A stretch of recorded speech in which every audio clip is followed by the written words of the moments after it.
Welcome to MS unMasked, Our Journey and Beyond, a podcast where hosts Justine Martin and Allyson Brown share their personal experiences, insights and practical advice on navigating life with multiple sclerosis. Each week they delve into topics such as self-care, nutrition, exercise, sleep and symptom management.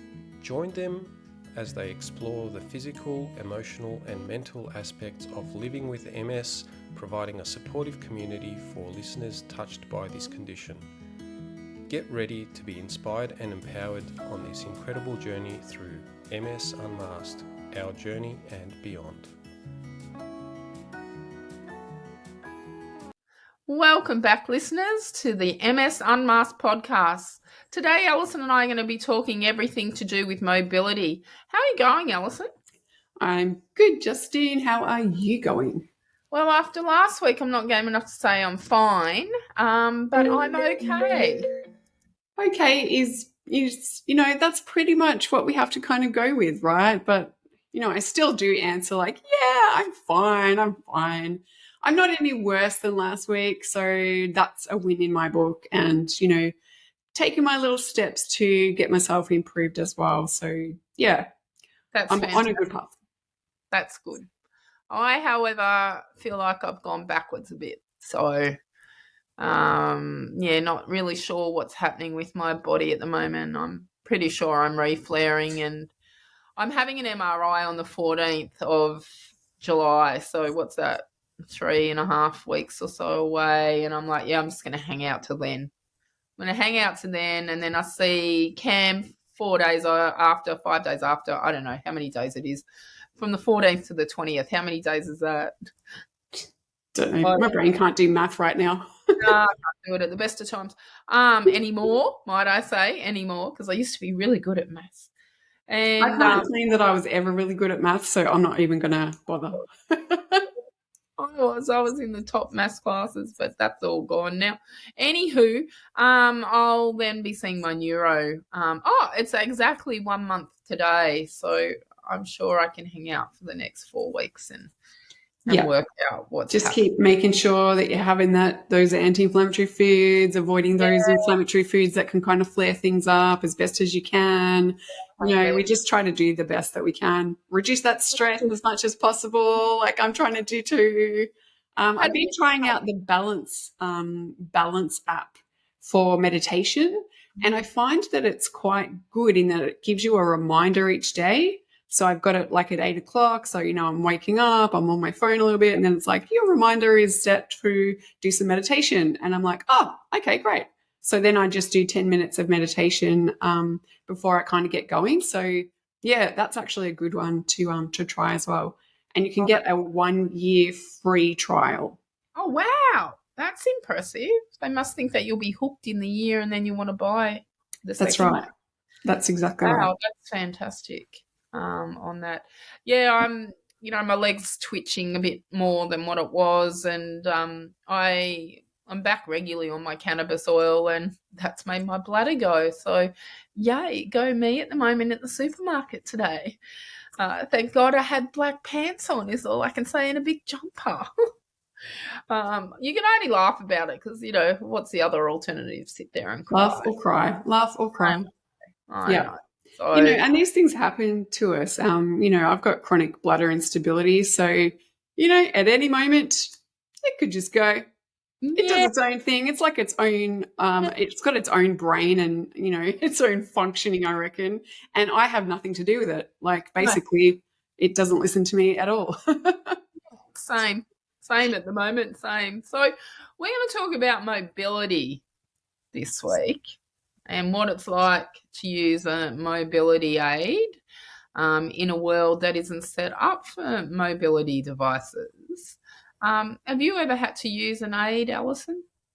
Yes. Back in 2013, I had a bad relapse that didn't respond to the corticosteroid treatment, didn't really respond that well to plasmapheresis treatment as well.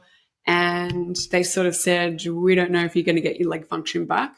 So I had to use a walking stick for, I don't even know how many months. It would have been maybe five 5 months before sort of things started to pick up. So I don't have to use it now, but it doesn't mean that I'm out of the woods and I'll never have to use it. I mean, I've got a fair bit of damage done to my spinal cord, which means that my legs are very susceptible to that damage. But yeah, like when I had to use a walking stick, my brain was still active, so I still wanted to go to work, even though my body was like, I don't want to do anything. My brain was like, I want to be back at work. So I went back to work, but I needed somebody to drive me because I couldn't drive. So I had a friend, fortunately, that lived in Lara where I live, and she worked at the same place. So she drove me in every single day, and they gave me a special disabled parking spot. So I was close to the lifts and everything, which was really, really lovely. So yeah, we did that for a number of months until things kind of got better where I could get back to normal. But it's frightening, but you sort of like, we're pretty resilient people, aren't we? So we sort of make do with whatever the situation brings This about. is my new normal for the time being. So Yeah, and as best as possible. I mean, sometimes it sucks. Sometimes you hit rock bottom and just go, why me? Why is this happening?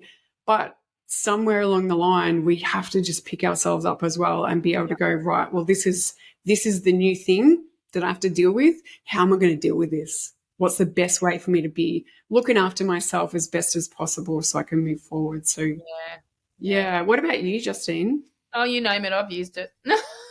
So I've got 2 walking sticks. So I have one here and I have one in Townsville because I'm quite often up in Townsville just as a security measure. I took one up there one day, accidentally left it there because I didn't need it by the time I came home. And then the kid's like, oh, we'll post it to you. And I went, no, leave it there. Put it in the back of the cupboard because, chances are I'll be up there one time and something will happen to my leg and it'll spasm up. So yeah, I've got Fred, my walking stick, and then I have my Willy Walker, and it's a carbon fiber one, so it's nice and light, and quite high as well, because the old ones never used to be. I'm very tall, and the old ones never used to be tall enough for me, so I was hunching over. And I actually had a physio come and show me how to use it properly. Which was important because I wasn't using it and it was actually hurting my back more by using it incorrectly, and it was the wrong height and everything. So now, yeah, that's the right height. And I've had to use it quite a few times since having it. So I got it in 2017 after I woke up one morning unable to walk because I couldn't put my feet on the ground for the amount of pain that was in them. And then I spent the next 3 weeks in hospital and then learning how to walk again, and needed definitely the Willy Walker after that. And I have Miss Molly, my wheelchair. And so at one point my fatigue was very, very bad and I couldn't walk. Well, I could walk around, say, at the Melbourne show all day, but then the next week afterwards I would be absolutely cactus. And I lost so many days afterwards because of my fatigue. So my OT suggested in getting Molly, and she wasn't motorised at that stage. She was just a manual push chair. And that was fine. I could push her to a certain degree, and then my left arm spasms up. And when you can only push with one arm, you go around in circles. So that wasn't going to be an option. And then from there, they looked at then I got a mobility scooter in 2018 because my vision was so bad. 2017 must have been about 17. It was the end of 18. No, end of 17. Sorry, because it was when I'd had that reflare, and in order for me to have some independence and still go places, they got me the mobility scooter, but then the scooter was too big to take on the trains and in a car, which wasn't going to work. So then we looked at putting motorizing my manual chair, and the expense was just ridiculous. Like my manual chair, guess how much my manual chair costs? And now this was back in 2014, 15, 14, I think it was. Okay, I can't even dare to ask because I'm pretty sure that mine got purchased for like $200 from Aldi when I broke my foot and needed a wheelchair to get around. So that's all I kind of have to base mine on. I don't know. How much did it cost? She was about 6,500. What? And that wasn't motorized. That was just a manual pushchair that was ergonomically designed because my legs are so long. And that if I have them in a certain position for too long, they just spasm too much, so they're out just slightly more in front, which makes it an issue when people are pushing me because they push me into other people because they forget that we're out, out further, out the front. But she's pink with sparkles because it didn't cost any extra for the pink paint. And she's got chrome wheels and they didn't cost any extra either. And the seat's a little bit wider because I've got a fat ass. So wider than a normal chair, and the cushion on it's about this high. So if you can't see at home, I would dare say that's about 12 centimeters deep of memory foam. I can't remember what level it is. There's different levels in seats, but it hurts to still sit in it all day. But to go out in it means that I know that the next few days my quality of life is going to be better than if I push myself and try and walk that whole day. And my feet I end up in so much pain from walking a whole day, and spasms and my toes all hooky up and everything that it's not worth it. But to make it into a motorized chair, I had to trial a few different devices. Oh, my God, people who design these things have no friggin' idea what it's like to use them on the long term. They don't. They put this strap on my arm that looked like a Fitbit that was Wi-Fi'd to the wheels, and you tapped it. I can't remember if it was tapped it once or twice to start it and then once or twice to stop it. And I think it was twice to start. So you tap the wheel twice and it starts. And then you could tap it again and it got faster. And it go up to about 10K an hour, which doesn't sound like much. That's a bloody fast machine when you are not strapped into it. You are going down the side of the road and you're yelling out to your OT behind you, how do you stop this again? Because of short-term memory issues. She's like, hit the side of it. So I've whacked the side, got my finger caught in the spokes as it was going around and nearly dislocated and broke my finger. And then it stopped as I was like going into the gutter because we were illegally going down the middle of the road, the side street down here. And I said to her and the guy from the company where it was from, I went, what's going to happen if that's a child in front of me at the shopping centre? How do I stop fast? And they're like, oh, you don't. I went, well, that's not going to work then, is it? No way. So anyway, that was a fail, that one. And then they ended up getting me one that has this nice little joystick on it. And the batteries last quite a long time in it. I was surprised on how far the batteries actually go. And it can be converted back by just pulling a lever into a pushchair. But that has given me independence that I can now, if need be, hop in it, whiz around to the train station, get on the train and go to Melbourne by myself. But that in itself brings its own issues, going out and the fear of being in a chair and being vulnerable. My anxiety goes through the roof. Of course. And the thing is that, we'd have listeners right now that are in a stage where they don't have a choice. They can't decide to just, for convenience sake to use a wheelchair. Like that's their life, right? Mm-hmm. And when it gets to that point, like that's got to be scary. And that's a whole other situation where, we could wake up tomorrow and hello, legs don't work. And who knows whether that's going to be permanent or not. That's the fear that we kind of live in all the time, just not knowing whether, tomorrow is going to be the day that you don't have. We both have friends that are permanently in wheelchairs because of MS. Absolutely. So yeah, it is a real concern. I mean, I think if that was to happen to me full time, I would take a carer with me until I then felt comfortable enough in going out more and more, or a carer to come with me the first couple of times until I'm more familiar with the surroundings, and then venture more by myself Yeah. with it. So, I And mean, I will tell you, when we built our house, I said to my husband, I'm not building on anything that has, any steep slopes or anything. It needs to be flat. yeah, And I said, I want our entire house to be one level. So it needs to not have stairs and not have steps and whatnot, because I basically said at the time, I said, when I end up in a wheelchair, I don't want to have to move from this house. So, my husband's in the building surveying business, and so he knows a lot about disabled accesses and widths of disabled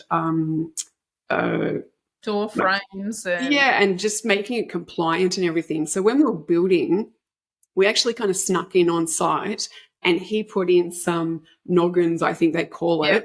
in the walls. Or, yeah, because basically we don't have them up at the moment, the grab rails, but basically we said we want to make this to the point where we can make this wheelchair friendly when and if and when the time arises. So we've kind of preempted to put the supports in the walls so that when we need to put grab rails in, we can do that. And look, I mentioned before that I got my wheelchair when I broke my foot. Mm. Look, I got out of bed. That's how I broke my foot. I literally got out of bed to go to the bathroom at 4:00 in the morning, by the way, because I've got a broken bladder, and I broke my foot. And the problem was I was in agony, and I was laying there and I was like, I can't obviously stand, and I still needed to go to the toilet. So I had to, like, on my hands and knees, just crawl to the bathroom, to the toilet, and just go. So I'm like, oh. Anyway, so I got a wheelchair because of that situation. And funnily enough, my husband actually was going on a trip for the week that I actually broke my foot. So the next day he was going on a trip for a week. So I was like, well, I don't know how I'm going to get around. I tried the crutches and they were exhausting, utterly exhausting. And I was like, I think I need a wheelchair. Funnily enough, Aldi had them on special or available for $200. And I went, just get one. And then I can whiz around and I'm fine. So I actually trialed it then.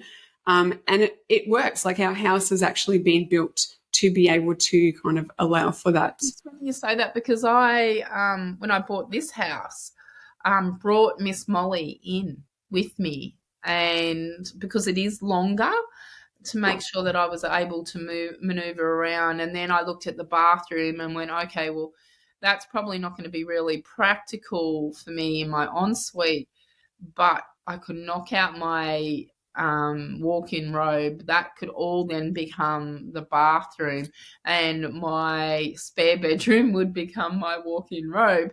But, thinking about these things prior to buying it, and then it's like, well, okay, I need handrails put in. So I have all the handrails at the front door, in the toilets, both toilets. NDIS were only going to pay for one toilet, and I'm like, but sometimes I use the other one. If I have to go, right away, I'll go to the main toilet because it's an extra 5-10 meters down the hallway to the other one. It's whichever one I can get to first. Yeah. And so I ended up paying for 2 handrails to go on that toilet, one on either side, to pull up if need be. And, by using these things, you feel that your independence is being taken away. But then when you stop and think about it, Allyson, you're actually gaining independence back. Absolutely, 100%. And that takes a bit to get your head around. Yeah, and acceptance is a huge thing. It's a huge mind job in what we're dealing with, because, it's acceptance of this new reality. It's acceptance of, this uncertainty, like, am I going to wake up with my leg function tomorrow or am I not? All of these things just become such a big, complex issue. And that's why it's so stressful for so many of us, because there is such uncertainty around it. But I 100% agree with you. These sorts of tools and aids that we kind of go, well, nobody wants to have a wheelchair. Nobody wants to have to walk with a cane. Nobody wants that sort of thing, because it is a loss of independence in a way. What it does is it gives you that control to be able to at least go to the shops by yourself or go somewhere, like do those things that or whatever the activity exactly is. I'm just appalled at the price of them. Yeah, and look, I mean, some of them are built for like, a nuclear holocaust kind of thing. Like they're absolutely like rock solid. You can But get some of them, yeah, they're very, very expensive. Yeah, $40,000 to $60,000. They're more than what cars are worth. Especially for your who doozy ones. And they only last so many years. They're not something that you're going to have until then the day you die, because they're not. One of our MS authors in the book, he's uses a scooter, and I can't remember yellow flash. I can't remember what he calls his. Anyway, he's on his third set of tires. So he's done some phenomenal amount. Now, I'm sure it's up around 6,000 kilometres he's done on that scooter. And I looked at him and went, and he looks after it extremely well. And there's not an inch of dirt on it. And I'm like, wow.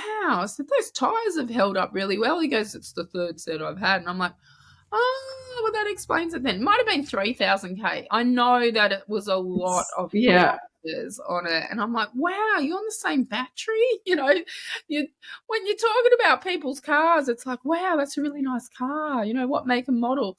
But here we are talking the same thing about his right. That's how we get our rocks off, is just talking about makes and models of wheelchairs. Like, how cool is that? And where'd you get yours from? I always said that if and when I lose my ability to be able to walk and I need to get a mobility scooter or a wheelchair, I always told people that I would have a hotted up version. So I loved when you said that yours was like pink sparkles and stuff, because I just imagined that chrome wheels. That's right. Like that's it. It's going to be epic. I'm not going to settle for just any old thing. I'm going to be like, right, we're doing it right. We're making something a bit crazy, a little bit out there, a little bit me. There's this like silent code when you're out in a chair and there's another person in a chair, and you look at them and you kind of nod, and then you look at someone's chair and go, oh, I really like hers. Oh, I really like that one. Oh, I like the colour of that one. Start checking them out.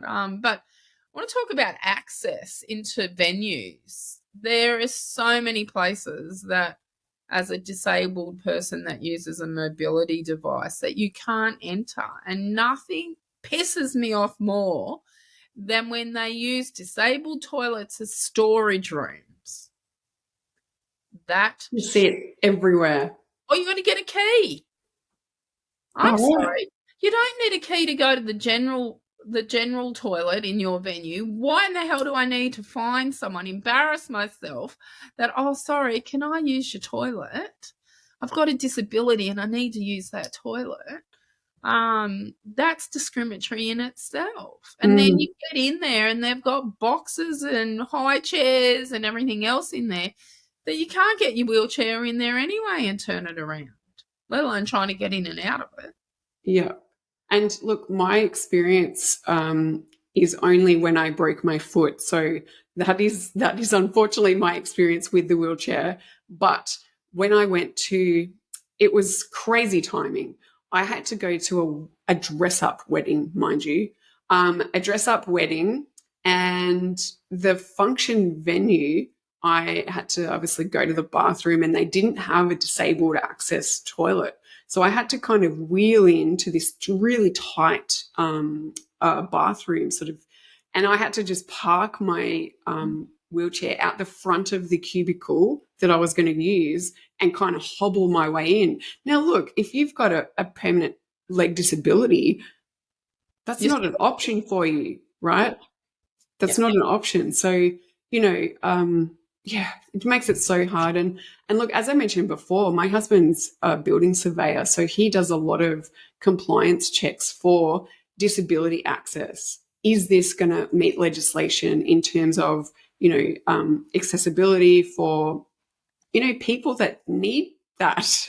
It's such a really common thing. So I love the fact that he's an advocate for it, and he really drives that That's amazing. that home for people. Yeah. I was in Townsville, as you know, we're looking for somewhere for the book launches in September, and we've got our Geelong one booked. But it was really important to me when I was booking the venues to find something that was all accessible, and looking at parking, for instance, looking at the toilets, looking if there are any steps, what ramps there were, what the degree on the ramp was it too steep? Because if you're pushing in a manual chair, that can be an issue in itself if you haven't got a support worker with you. Now, I emailed one business in Townsville, and I'm not going to mention any names, but they're down near a rock pool, and they said that they were all accessible to get into the venue, but their toilets weren't. And then I'm like, but you're not all accessible then. I can't have a disabled event if my people can't go to the toilet properly. And then there was another venue that had disability toilets in the main toilet blocks, but you needed a support worker there or someone there to open two heavy doors so you could get into the toilet, the main toilet section. And now for an able-bodied person, that's not a problem. But if you're in a wheelchair, even my motorised one, there's no way I could use that. I couldn't get the doors open for a start. They'd be too heavy to try and push, and not even like the force of the wheelchair would open them. They needed electronic automated doors on there. And I know, like, even in my chair, there's certain gutters that I can't get up and down because I get stuck with the foot plates going up and down the gutters. And into venues where there's just steps. I've got a friend who's been in a chair her whole life, and there was a Christmas party that she was invited to, and it was upstairs in a brewery. No lift, none whatsoever, and they knew that she was coming. And so a whole heap of beefy guys picked her chair up and her in it and took her to the top. Now, some would say that that's someone's fantasy being carried by, 4 beefy guys. But she was so embarrassed and humiliated by the experience. It's like going up and picking up an able-bodied person and carrying them up the stairs. How would they feel? By a total stranger. It's the same. Your wheels become your legs. And we should have, when those that are using mobility devices should have the same rights as able-bodied people. And unfortunately, our world hasn't quite caught up to that yet, and that's really sad. Yep. And I think you mentioned the other day, actually, that when you went up to the awards, and you were worried about going up on stage. Tell us about that. I've entered them again. And the first thing that went through my mind this time was, I'm not wearing a dress, because if I fall, I do not want to be showing everything. I kid you not. You'll get on television though, like you'll become famous. like that woman that got stuck in the lift at that other disability award a couple of weeks ago. Oh, I didn't hear about that. So they had a lift up to the a platform lift up to the stage, and she accepted her award, and then the lift apparently broke down and she was stuck in it and they couldn't get her out. So someone come up and gave her a bottle of champagne. I don't know if it was a husband or someone come up. You'll have to Google it. And it was horrible for her. So she's stuck at the front of the room, stuck in this wheelchair lift, and they couldn't get her out. And she was in there over an hour be shitty for you and I, Allyson, with our bladders. Well, they'd have a mess to clean up after that too. And apparently it was working, but the people who were there operating it hadn't been trained properly, and all they had to do was move her wheelchair a couple of inches further in one direction and it would have worked. So just things like that. But yeah, in Sydney, I was at the Australian Small Business Champion Awards in a room with 1,000 people, and my business resilience mindset, and giving it a plug here, had been nominated and made the finals out of 4,500 businesses across Australia. And it was a big deal. It was at Star Casino, but there were 12 steps up to the stage, and it was tall. Like, I'm reasonably tall myself, and it was up to here when I stood next to it. Like, it was all I could get was my head over the top. And I said to Susie, who works for me, I went, "Oh God, I hope I don't win." And she's like, "What? That's what we're here for." I said, "I can't get up on the stage." Now, I had a beautiful formal dress on, felt like Cinderella at the ball. Stunning. It was, wasn't it? Yeah, gold, plunging neckline, shoestring straps, back out of it, with a big side split as well, but a big puffy skirt. And I thought it wasn't so much getting up the steps, because I could do that slowly and I could pull my dress aside. It was coming back down the steps that scared the shit out of me. And I reckon I would have... No rail? No rail, and it was open at one side to nothing. Perfect. Oh, yeah. Huge. And disability nightmare. And I had heels on. So at one stage I couldn't wear high heels, but over the last few years I've been able to wear high heels. So these were high heels. I'm talking a good 3-inch high heel on a platform, which are fine on flat surfaces that I can wear. And they've got memory foam in them, and they've got all my heel supports and everything in them, because I have one leg shorter than the other as well. Just another disability there. And I'm like, I'm not going to be able to get down. And I started to have like a near panic attack, and my anxiety was going through me going, oh my God, I'm in a room of 1,000 people. I'm going to fall flat on my face. I should not have had to worry about that. I shouldn't have. It should have been more accessible. Yeah. And to not worry about that. There was a guy in a wheelchair, and he couldn't even be in the middle of the room. They had him off to the side, up the back, which is a typical place for where they put wheelchairs. They had the tables so close together to try and maximise the amount of people that were in that room. But to get in and out to go to the toilet, it took twice as long to get there, and the toilets were miles away. Just things like that, you know, people don't think. And unless they're in the position of, oh, they need the toilet closer, or, you know, they can't get up the steps, and that, they don't do anything about it. Well, guess what? It's all about money. Yeah. It's all about like, well, how many more people can we fit in this room? Don't worry about the wheelchair access because we can't fit another 20 people in, so we'll just squish them all up closer. I blame I blame the venue. I don't blame the Australian Small Business Champion Awards as much. I blame the venue. In something like that instance, you know, it was at Star Casino. Star Casino, that should be like... That should have an accessible... Definitely, 100%. Yeah, and it didn't at all. So I've just gone and entered the Australian Women's Small Business Champion Awards, and that's in September. So if I make the finals, pardon me, I've got to work out whether I'm going back there or not. And if I am going to go to the awards night, am I wearing pants and lower heels? But then I would still worry about getting up and down those steps. Someone will have to come with me. Though I did say to Susie, I went, if I win, I said, I'm walking to the bottom where the microphone is, and they can present it at the bottom, and I'll make a point that I can't. You should take your wheelchair up there and make a really big point. Make a really big point. Yeah, that's right. But then that's a nightmare in itself, travelling with a chair. I've done that too. So, and for some people that have to do it all the time, I feel for you because Absolutely. it comes with its own challenges. And just like getting to the plane in Melbourne at Tullamarine to Jetstar, I am knackered by the time I get to the plane. It's a 500-meter walk. It's a long walk, and you're walking on marble, and that hurts. I don't know if you feel the difference under your feet when you walk. Yeah. It hurts. And it's a long walk out there, and it's a long walk back.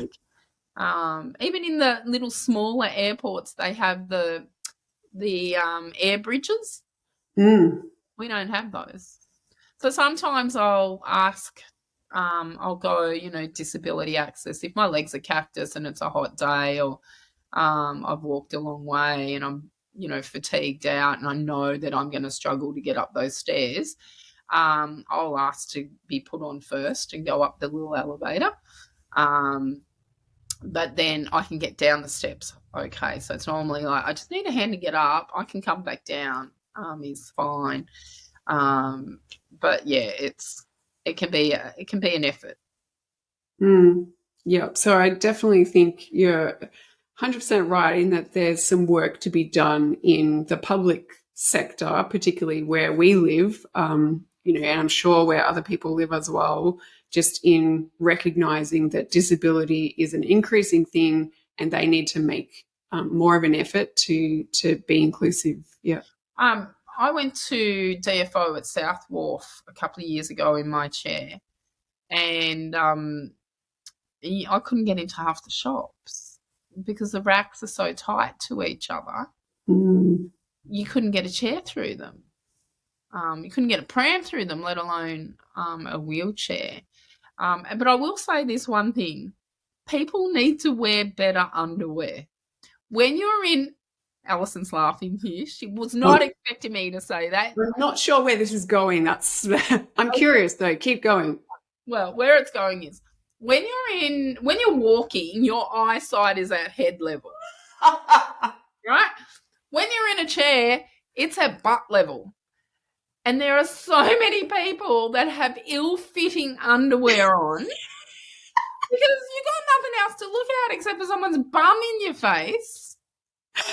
Crutch in your face. Go and buy better underwear, people. That's all I'm going to say, because for those of us that have to use chairs and for those that are in the chairs all the time, whoa, oh my God, or pull up your bloody pants as well, butt cracks, bad undies, all of that. It's like, please. Oh dear, the joys of disability at its best, right? Worrying about other people's underwear. And like, when I've been in my chair and, I've had previous partners push me, it gives me the shits. People will look at them first. Then they'll look down at me.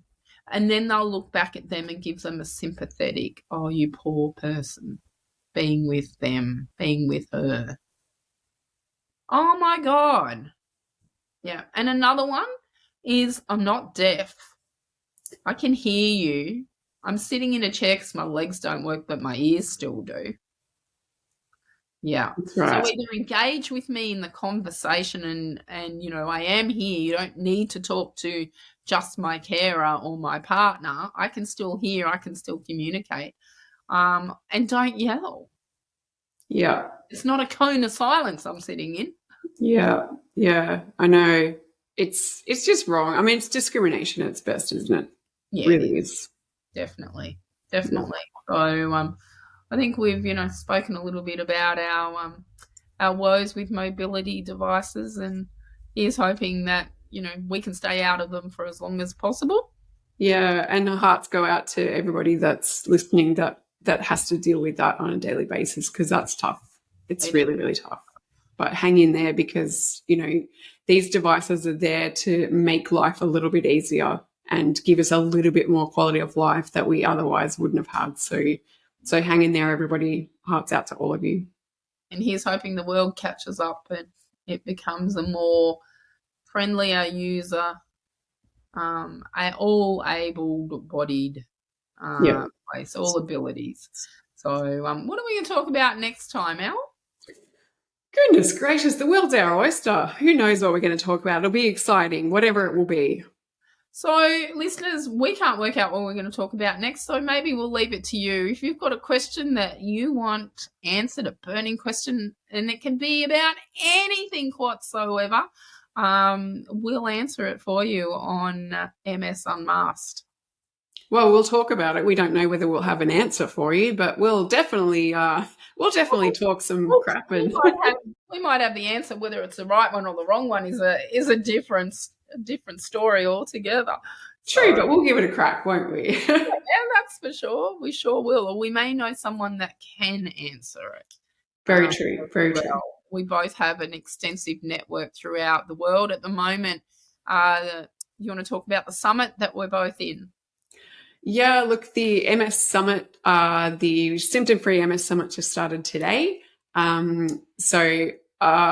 Yes, it's very exciting. Matt Rowe's been putting that on for people. So this is the second year running, and it's got 20 plus speakers talking about, how to live well with MS in lots of different fields, whether it be exercise or nutrition or resilience or, any of those areas. Everybody's got a slightly different take on things, but it's absolutely free. And if you haven't signed up, you might still be able to sign up. I'm not sure. Sign up all the way through. I don't think there's a close off because it's on for 2 weeks. True. So even if you haven't signed up yet, you can still sign up. I can't remember the exact website, but I think it's symptomfreems.com. I think it's something like that to be able to sign up. In the show notes. It's included in the show notes, and you'll be able to link through on that. And I'm pretty sure that he sends out the recordings as well from each day. So even if you can't make it, you still register, you'll still get. Yeah, and you can sign up for VIP access as well, which means that you get sort of lifetime access to be able to watch it. So let's say you missed today's, don't worry, you'll be able to get access to that. And it's not too expensive as well, the VIP access, which gives you lifetime access to them. Yeah. When's your day? Did you get notified? Yeah, mine's on the 24th. Which I presume is the 25th for us. So I'm on before you because mine's on the 23rd, which is the 24th for me. Stop bragging, you. But it was thanks to you and to Amanda that I was interviewed for it. So we had a fantastic talk. I was actually in Townsville when ours was recorded, so I was in the sunshine and the warmth. Oh. Lucky girl. I know. All right, well, I think we'll wrap it up now. We're just dribbling, waffling on, as we do throughout the whole podcast anyway. But listeners, thanks for joining us today on MS Unmasked. Thank you, everyone. I hope, some of you resonated with this mobility issue that we sort of have with society at the moment. That you got something out of today. We love having you sort of listen in. I know a couple of people have reached out already and just said that they've tuned into one of our episodes, which is really exciting. So please just keep joining us. Let us know if you've got any questions. Yeah, we'd be happy to answer them. And feel free to share it wider the community. And we're looking forward to your questions. So until next week, everyone, stay healthy. Tired of chronic illness and fatigue? Everheal's guided diet and lifestyle programs can help you reclaim your energy and transform your health. Visit everheal.com.au for a free health assessment today. With over 11 years public speaking expertise, Justine thrives on delivering a powerful and empowering keynote to audiences of all sizes. From a packed room of 500 people to an intimate gathering of 50 people, Justine will command the room with her inspiring journey and engaging anecdotes. Email hello@justinemartin.com.au to book Justine for your next event.